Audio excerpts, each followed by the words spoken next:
谢谢大家，谢谢来了这么多人，非常欢迎大家来到我的新书《鬼魅之爱》的签售现场。我是作家关桥。正式发售之前呢，我想简单说两句。最近一直有很多人问我，说魔幻现实主义到底是什么意思？不是简单的说魔法呀、幻想这类的，而是一种创作流派。与其说是一种文学呢，更不如说是一把刀，是一柄弓箭，像剑簇，深深地插进粗糙的现实皮革当中去。魔幻现实主义文学呀，有两个特点，一个是现实，另外一个就是深刻的讽刺。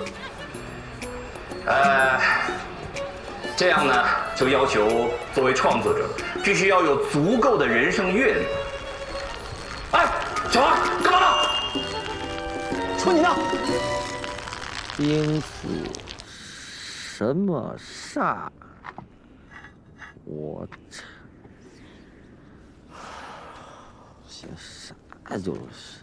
马哥，你秤是不是坏了？这么多书，80。爱卖不卖？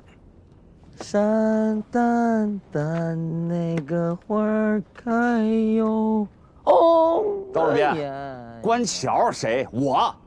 哎，我稿废呢，咱是不是说好的？我要那堆书有什么用啊？上秤要80块钱，他当初怎么说的？你怎么跟我约的稿？你大爷！哎，你，喂，关作家，关作家，卖吗？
怎么睡这儿呢？哎呀，老这迷糊。看完了吗？我看书慢，你全看完了？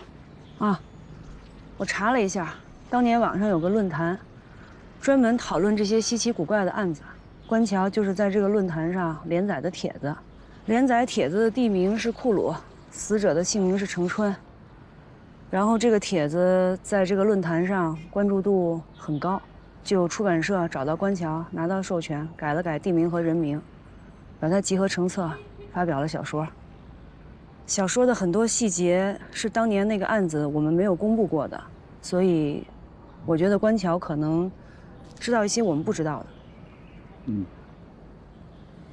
你有啥安排？找他聊聊。没有。我在秘书那儿。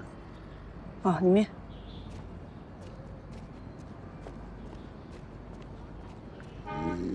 我刚刚呀，签字书赎回来，现在非常确定。我觉得你特别适合做我下一部书的女主角。你跟我前一任对象特别像。真的吗，大哥？真的呀，啊！哎，有时间你可以到我家坐坐，咱们呀一起创作啊。我省里呢还有一些记者朋友啊，他们都是干这个的，让他们也采访采访你。大哥，您人脉可真广，认识的人也多。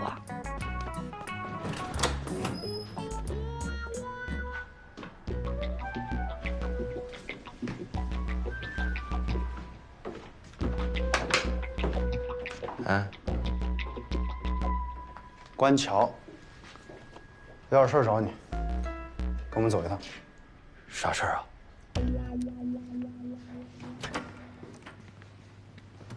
哎，我抗议啊！我刚才在洗脚城捏脚呢，突然进来2个人把我带到这儿来了。我怎么知道那个地方是正规的还是不正规的啊？不聊捏脚的事儿。我们找你来是要了解一些其他的情况，请坐。你跟孙彩云住一起吧？我俩是同居呢，但那是你情我愿的事儿啊。我是个作家，文人风流嘛，但违法乱纪的事儿我没做过啊。谁说你违法乱纪了？那抓我干嘛呀？《沙尘暴》我看完了，写的真不错。罗警官，关某不才啊，请您雅正。尤其是这里面的细节，太真实了。罗警官，您真是我的知音呐！我在写这个作品的时候也投入了非常多的精力，我写的时候放入了很多感情。我写完之后大病了一场。没那么简单吧？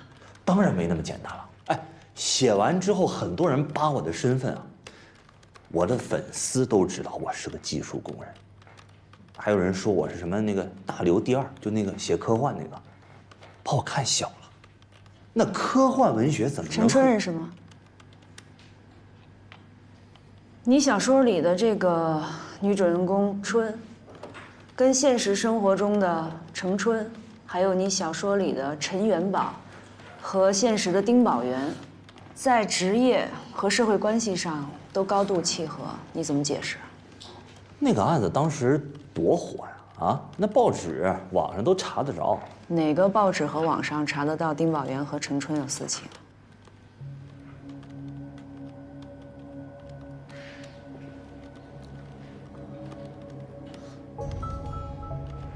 关桥，根据你小说的描述，你对程春因爱生恨，或者说内心萌生了占有欲。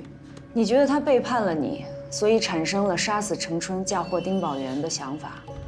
于是趁着丁宝元和程春私会的时候，你偷配了丁宝元一直挂在裤子上供热站大门的钥匙，然后假借丁宝元之名，约程春到供热站，在供热站的门外杀死程春，用提前配好的钥匙把程春的尸体背进去，塞进锅炉，然后又靠你的书迷，也就是丁宝元的妻子孙彩云嫁祸给丁宝元。那是小说啊，罗警官，那是文学虚构的。但你可是以第一人称说你是杀死程春、嫁祸丁宝元的凶手。我这么写才有人看呢，啊，我只有这么写才有点击率。哎，那个英国那个笛福《鲁滨逊漂流记》，日本村上春树《挪威的森林》，还有大刘《流浪地球》，都是第一人称叙述。你这么写，读者才能愿意看。怎么可能真给地球安一个发动机？屁话多得很。程春被杀，原犯罪嫌疑人丁宝元翻案了，我已经把你列为重要嫌疑人。凭什么呀？你们有证据吗？认识陈春吗？认识。怎么认识的？说说。他在夜市摆摊儿的嘛，卖麻辣烫的，长得挺好看的。我当时是个文艺青年，特别穷，吃上顿没下顿。我在他的摊子上认识了他，他听说我是个作家，就对我眉来眼去的。一来二去呢，我们就好上了。他先勾引的我啊。那你对陈春的情感是不是像你小说里写的，因爱生恨，充满了占有欲？他先勾引的我，我是个作家。哎，我当时跟他说我来库鲁是为了给小说找灵感，找完了我就回省城了。他听说完之后对我特别上心。后来我听说程春是做皮肉生意的，我们俩就断了。再后来我听说程春死了，你们把丁宝元抓起来了。当时街头巷尾都在说这个事，众说纷纭啊。我当时想把它写成书，一定能火。我就以凶杀案凶手的身份，在网上连载了这本书。哎，我这都是出于对于文学的一种热爱啊。程春的死跟我肯定没有任何关系。哎，关晓，你那小说里的程元宝和春儿，生活里有什么关系啊？你是说丁宝元和程春？他俩好过一段时间，后来孙彩云就捷足先登了嘛，我就知道这些。关桥，你最好想清楚，还有什么遗漏的没交代。如果让我们知道你知情不报，下次就没有这么简单了。我就知道这些啊，我那个书里一部分是程春跟我说的，还有一部分是我在网上提炼出来的嘛。我真就知道这些啊！我们应该马上再次提审丁宝元。小说不能当证据吧？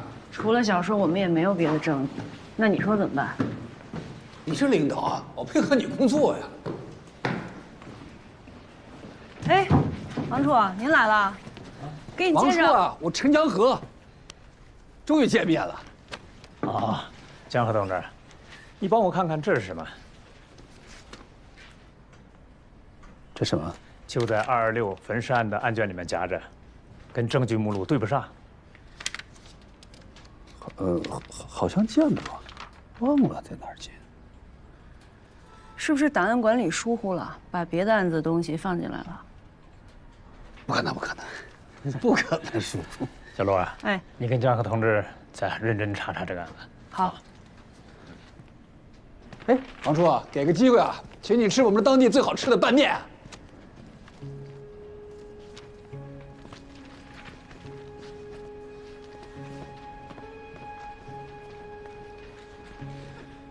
好像见过，哪儿见的？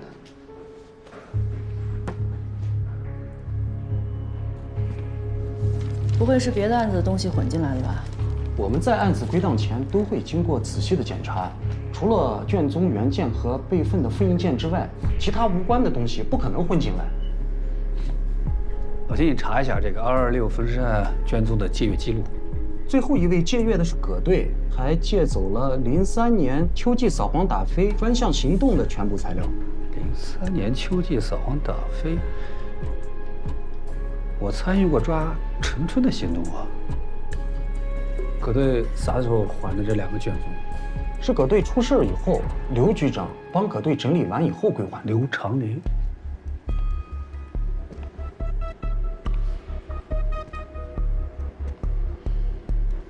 老钱，你帮我找一下03年秋季扫黄打非的卷宗材料，尤其是陈春的东西。哎，好。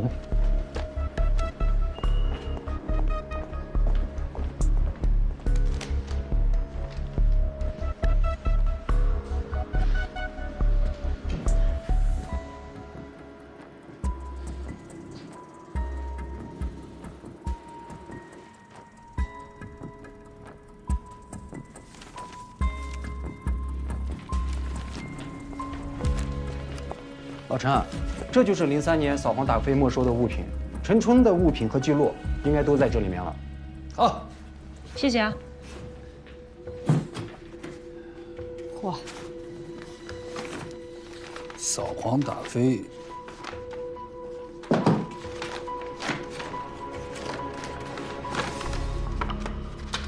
哟，这个你不能看。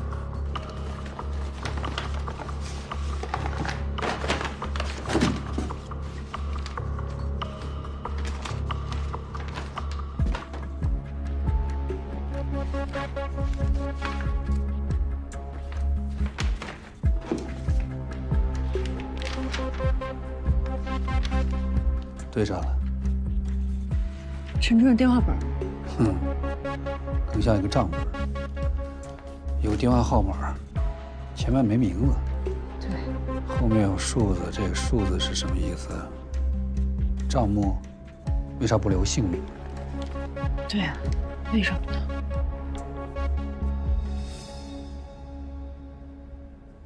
哎呀，我咋这笨呢？我是否当年就应该想到了从陈春的人际关系入手？太笨了。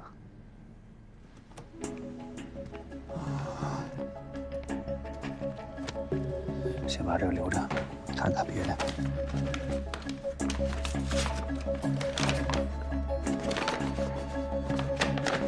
电话本上一共有32个电话，除了一个来自于省城，而且没有实名登记，其余的都是本地号码。上面有丁宝元入狱之前的电话，就是这个。丁宝元1311946571，为10年后。丁宝元和陈春有关系的证据找到了，把这个还回档案室。哎，好。哎，什么时候提审丁宝元啊？什么时候提审丁宝元啊？现在。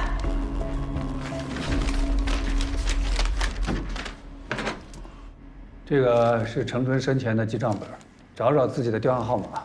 丁宝元，你跟陈春到底有没有关系啊？我和以前的老婆关系不好，陈春挺漂亮的，所以一来二去的，我跟她好过一段，可是时间很短，我就离了婚，娶了现在的老婆。陈春也有了其他男人，我和他就断了，没再联系过。再没有联系吗？没再联系过。我新娶的老婆比他年轻，也比他漂亮，我们感情也很好。这陈春后来名声也不好，我还找他干嘛呀？你老婆子月月能看你，这样老婆子不多见的。儿子可爱健康，丁宝元，把跟陈春的关系说清楚，对自己对家庭负责任的。真没联系了。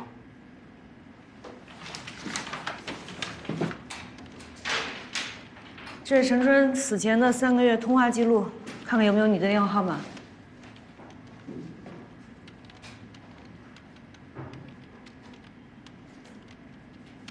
警察同志，这个就是因为陈春后来做了皮肉生意，我才找到他几回，而且上面记得很清楚，就这么几回。不用我坐8年牢吧？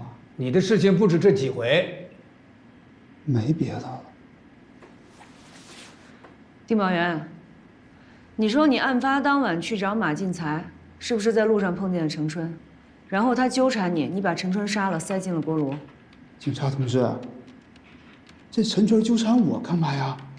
我第一不欠他钱，第二我们分开很久了，没什么感情，他还有了其他男人。那按你这么说，这前前后后只要跟陈春有过关系的男人，都有可能是凶手啊？说你跟陈春的关系。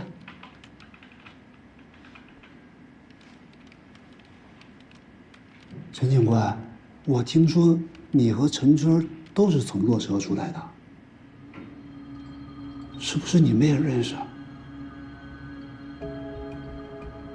有一本小说叫《沙尘暴》，你们看过吗？那里边写春儿和一个姓陈的警官好过，可精彩了。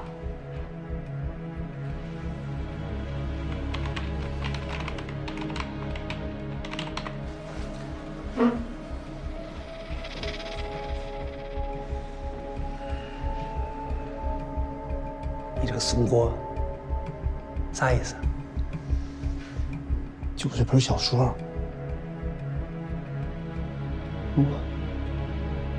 罗警官，你可以看看，写的可好了。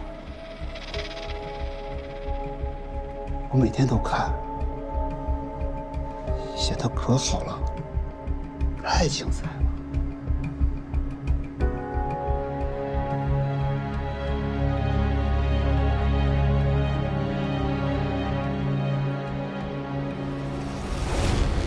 下官，谢谢您配合，有什么需要再来找您。好。老陈，到饭点了，有什么当地美食带我尝尝去。走啊，老夏走了啊。哎。吃羊肉粉还是羊肉面？你是哪个？我是哪个？我吃粉啊。粉儿。大碗小碗。什么区别？大碗就是多4片羊肉。小碗。吃不了羊肉。有点膻。他们家一点都不膻。老板，大小碗羊肉粉1碗。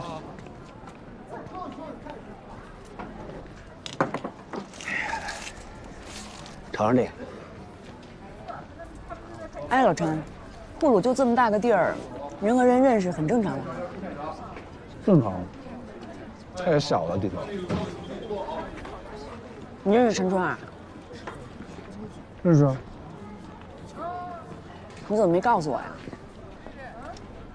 这不没问到这块吗？吃蒜吗？吃。那你们怎么认识的？卷宗上怎么写的呀？程春从坐车嫁到库鲁，1年后丈夫死了，为了生计做小本买卖，后来因为卖淫嫖娼被抓了。卷宗上就是这么写的。谢谢。我跟陈春是2000年认识的。有天晚上我下夜班，正好路过他的摊位，看见几个小流氓骚扰他，我就过去了。哎，别理他们！来，不行，坐着喝一杯吧。喝酒，大哥，来，我这单给您免了还不行吗？来，喝一杯吧，老娘。大哥，别松手！干啥呢？少他妈管闲事啊！喝大了吧？看清楚啊！看清楚！放下！走。啊！流血了，擦擦。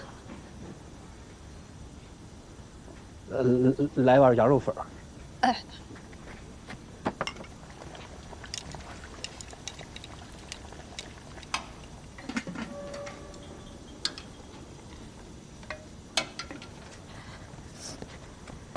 这送您的，您先吃着。以后这种事儿报警啊！啊，谢谢。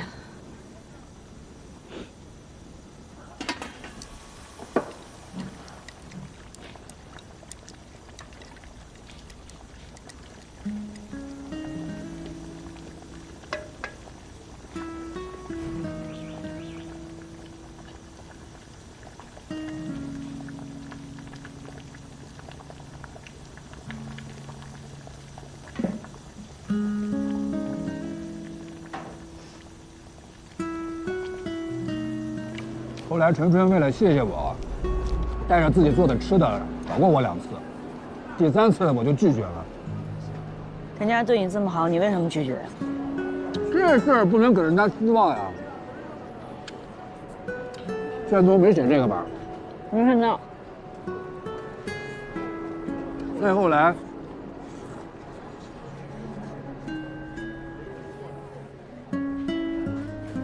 我就去省城进修2年，又回到库鲁，一直没联系。再后来，在一次抓捕卖淫嫖娼行动中，我抓了他。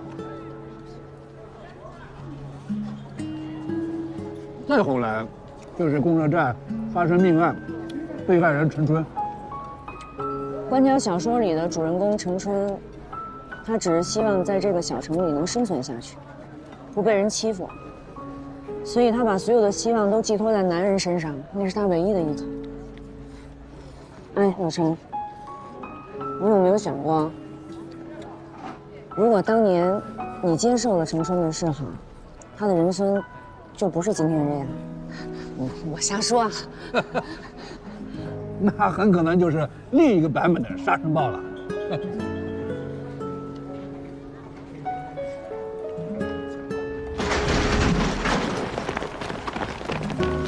别动！西米，把衣服穿上。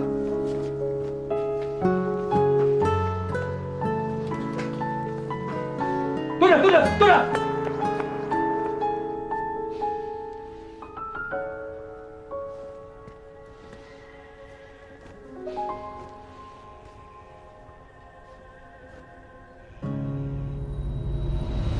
咱们说回到丁宝元吧，我现在越发的觉得他是凶手。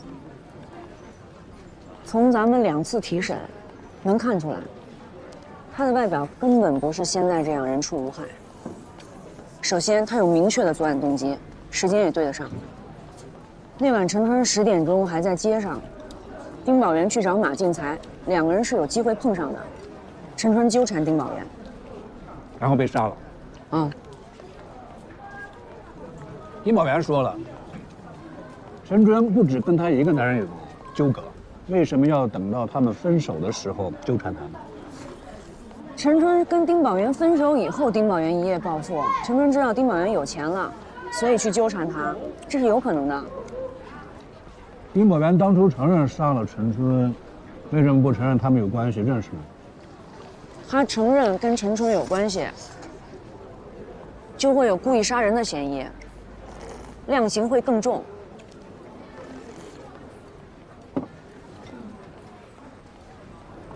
如果是这样，丁宝元说的供热站就不是第一现场。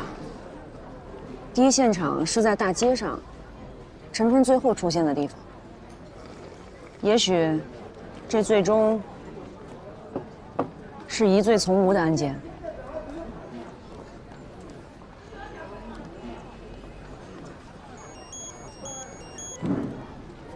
我接个电话啊。喂，案件有进展，但证据还没找到。行，你放心吧。挂了啊。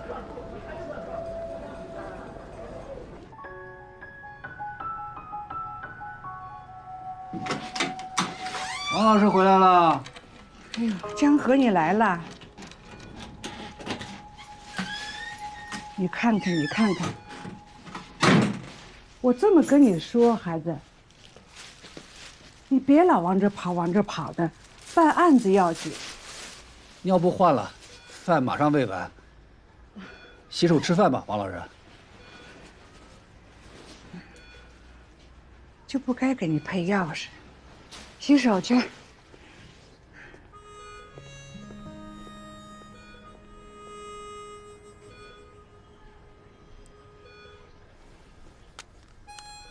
哎呦，这饭都做好了，真好。去看看。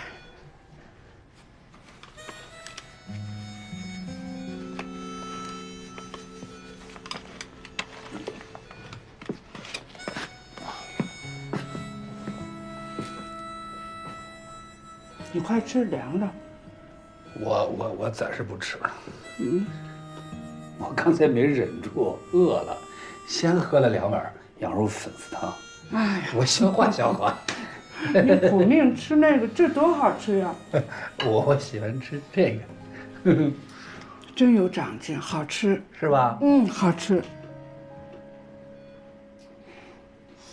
你这乐车真是把自己放野了。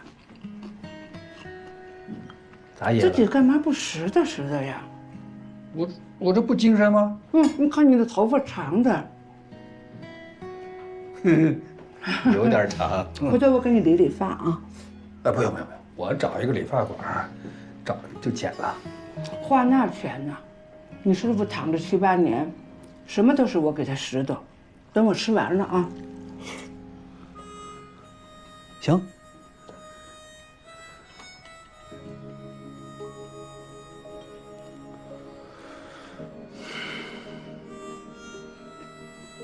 我师傅在公安系统上干了28年了啊。可不是。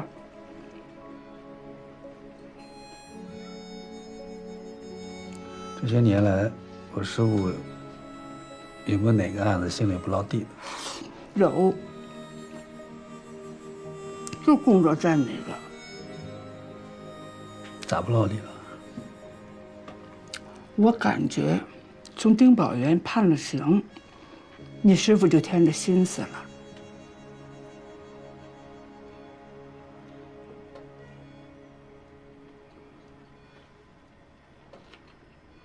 王老师把这案子记这么清楚，看来我师傅是不落地啊，心里。老葛的事儿就是我的事儿嘛。我听说局里要复查这个案子，你这次回来就负责这事儿吧。也不算负责，我配合工作。江河，这案子要查就好好查，也算了了你师傅一个心思。啊。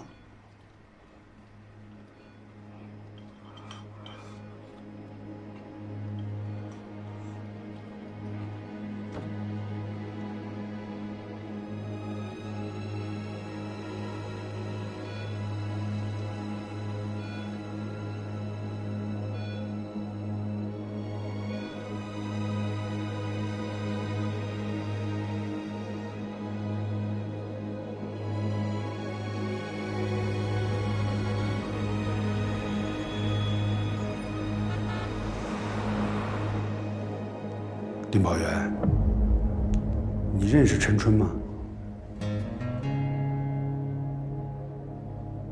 认识不？我知道他。你就说你认识不？不认识。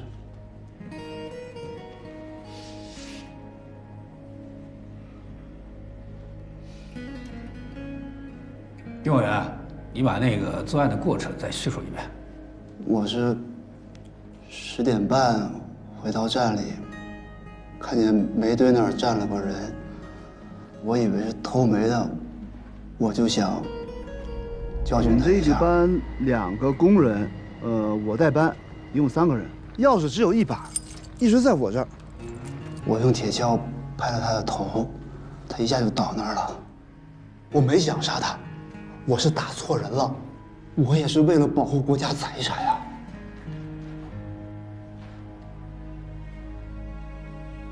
你对你的供述是要负法律责任的，丁宝元，你杀了一个人，法律后果你应该清楚吧？我没想杀人，我是打错人了，我是为了保护国家财产，我没想杀人，我打错人了，请大家都打错了。打人塞进炉子还是打死塞进炉子？丁宝元都已经承认人是他杀的。你咋学得毛毛躁躁的了？你不是认识陈春吗？啊，你以前不是审过他吗？他平时都和杀人来往，你知道不？他在菜市场摆夜市，还做皮肉生意。那你就去查一查呀，看看丁宝元跟这陈春有啥瓜葛没有？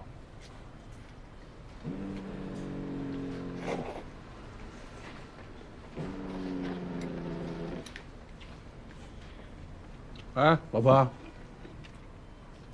我跟师傅在一起呢，你跟他说。说好了，这个案子破了，走人。听见没有？破了走人。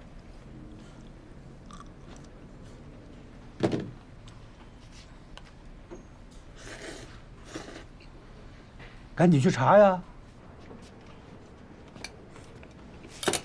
案子破了走人。我看你是不想走了，是不是老有男的来找他呀？他和公热镇的丁宝元熟不熟？这人命关天的，我就更不敢说了。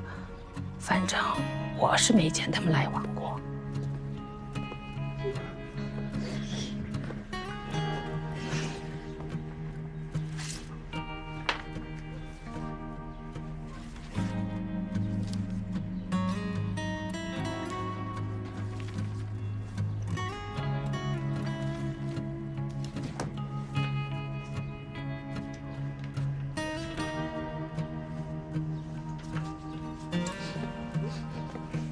这是程冲的字吧？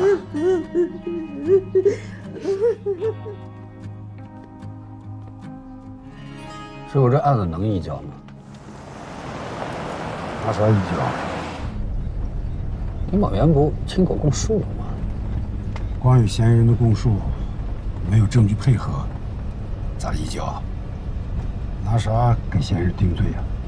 程冲银行卡丁宝元取的，他老婆子孙彩云都指认他了。你找着银行卡了？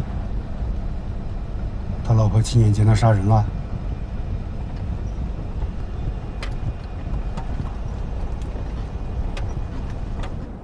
被告丁宝元犯故意杀人罪，判处死刑，缓期2年执行，剥夺政治权利终身，将被告丁宝元羁押看守所，现在闭庭。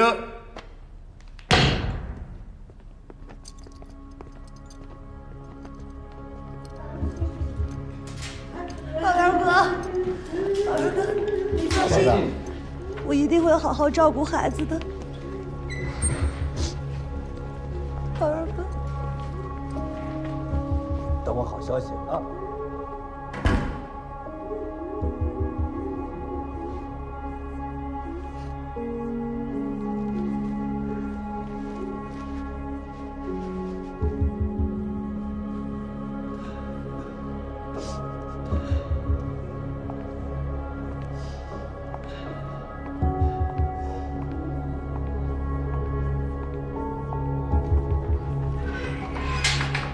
师傅，怎么？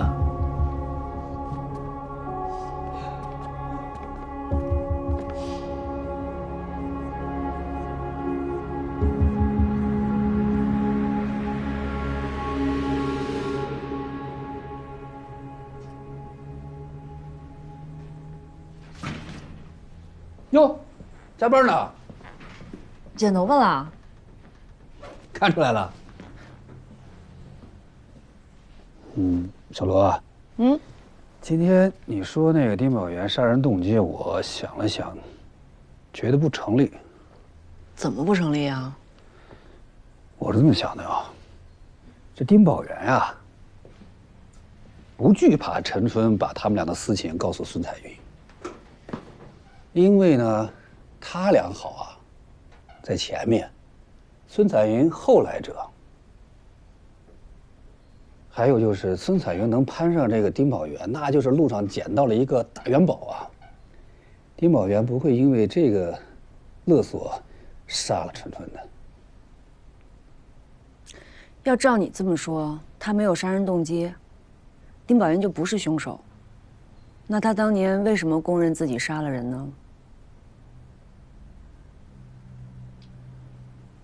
我以我的生命保证。我们绝对没有刑讯逼供，他当时就是自己承认的。有一种可能，什么？替人顶罪。替谁顶罪啊？8年前他剩下的亲人，除了跟那个前妻的女儿，就剩下怀孕在身的孙彩云了。他替孙彩云顶罪啊？有可能啊。2个女人为一个男人打起来了，这孙彩云情急之下杀了程春，扔到炉子里。孙彩云那天跟二溜子马进才在一起，没有作案时间。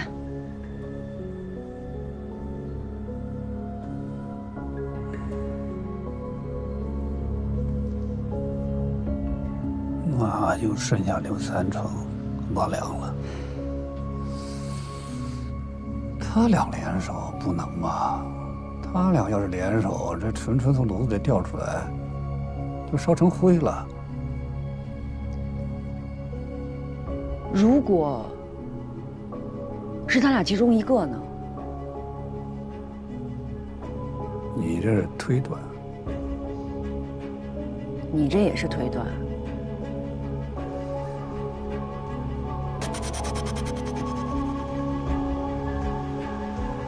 对，推断。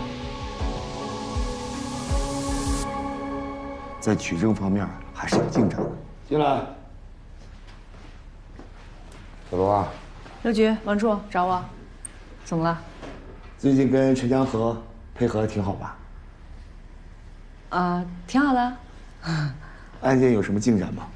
老陈跟我说了一个有意思的推断。什么推断？他说丁宝元当年有可能是替别人顶罪的。替谁顶罪？他老婆孙彩云。目前只是推断，还没有实质的证据。小罗，我们办案要讲究依据，不能只靠推断呀。具体说一说。通过我们走访调查，发现丁宝元的家庭关系很复杂。他入狱以后，他老婆孙彩云一直跟一个叫关桥的人住在一起，而这个关桥呢，写了一本小说叫《沙尘暴》。小说里边的这个情节跟我们当年的案件高度的吻合，而且非常的真实。你们靠一本小说进行推断？哦，那不是。我个人是这么想的，我们在陈春的证物当中发现了一个记账本，这个本上记录了多名与他发生不正当关系的男性的电话号码，其中就有丁宝元的电话。而且我看了当年的卷宗，陈春个人的社会关系这一块是一个盲区。所以我建议，接下来我们要着重调查一下陈春的社会关系。既然有方向了，就让他们查一查。大家手上都拿到清单了，是吧？小李，来，你负责把这2个人找着。大哥，哎，这2个你负责。就是在你们用话，说个话而已。他没犯什么事啊，为什么把他抓走了呀？他到底是怎么回事啊？他是好人呀！好人嫖娼啊！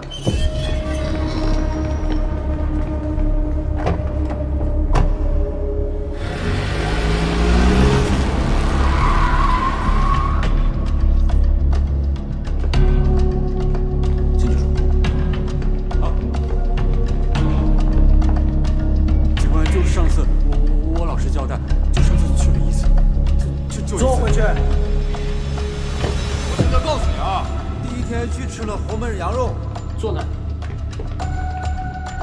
认识程春吗？我们把你请过来是因为什么？你自己心里不清楚吗？不认识。我跟你说啊，什么意思啊？不配合是不是？我拘留你信不信？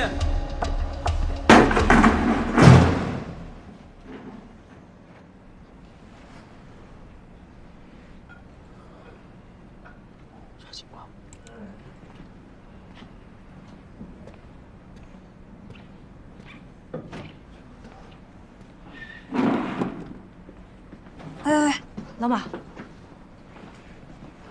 啊，这是当年银行监控那视频吗？对，当年就是通过这个视频锁定的那个犯罪嫌疑人丁宝元。看1分17。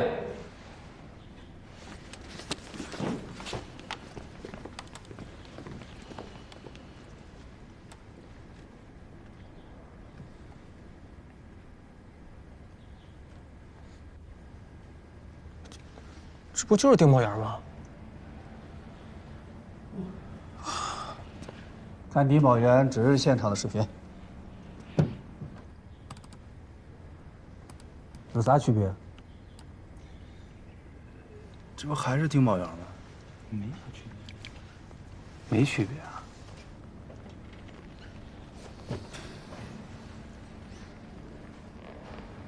丁宝元瘸哪条腿啊？右腿。对，右腿。右腿。右腿打不打弯？不打弯吧？打。没什么奇怪的。不打。不打。再看一遍。不打弯吧？谁？宝宝用妈妈的手机给你打的电话。哦，多多，咋了？舅舅给我摘了漂亮的曼陀罗，我也想让你过来看看。白白在上班呢，下班之后找你，好不好？好的，就这么定了。哦，一定。伯伯再见。再见。再看一下银行视频。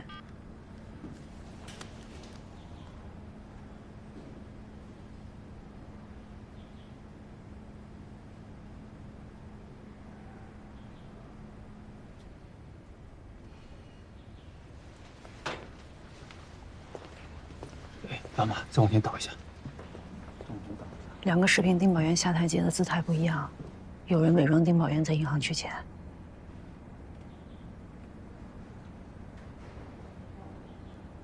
那门口指认丁宝元的人证是怎么回事啊？银行门口大妈呀，卖包子啊。一辈子没被人重视过，终于有个机会可以发挥了。现在我们能证明这个案子确实存在合理怀疑，根据疑罪从无的理念，判定丁宝元无罪。不要疑罪从无啊！这是现代法治理念。从监狱里出来，还背负着杀人嫌疑，日子不好过的。打脸球子的，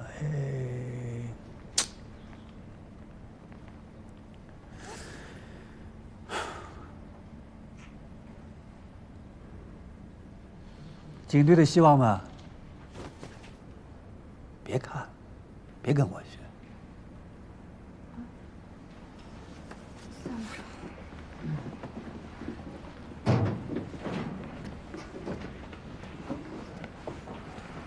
把垃圾桶拿过来。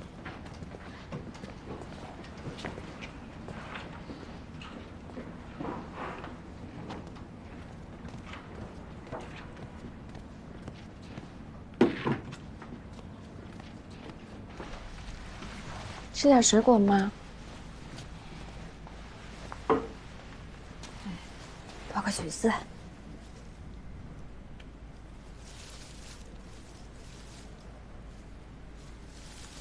妈妈，我流鼻血了。抬头，宇哥。宇哥，宇哥，抬头，宇哥。吴医生，吴医生，吴医生。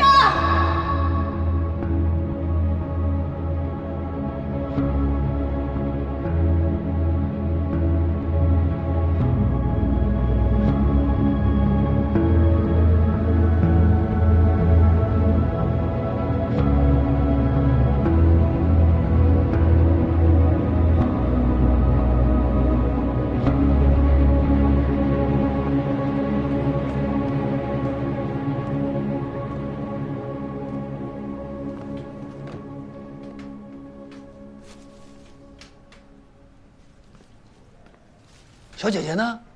她鼻子出血了。哎，护士，这床的那小女孩多多呢？在楼下抢救呢。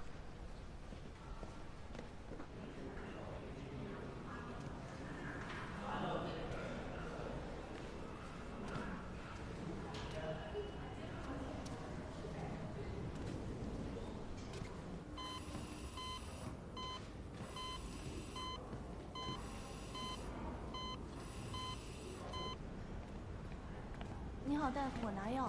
啊，那你单子给我吧。啊，行。大夫，我这单子是不是不对的？对的呢。很遗憾，没能抢救过来。节哀。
对吧？漂亮。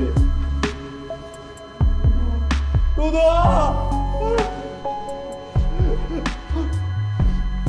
多多。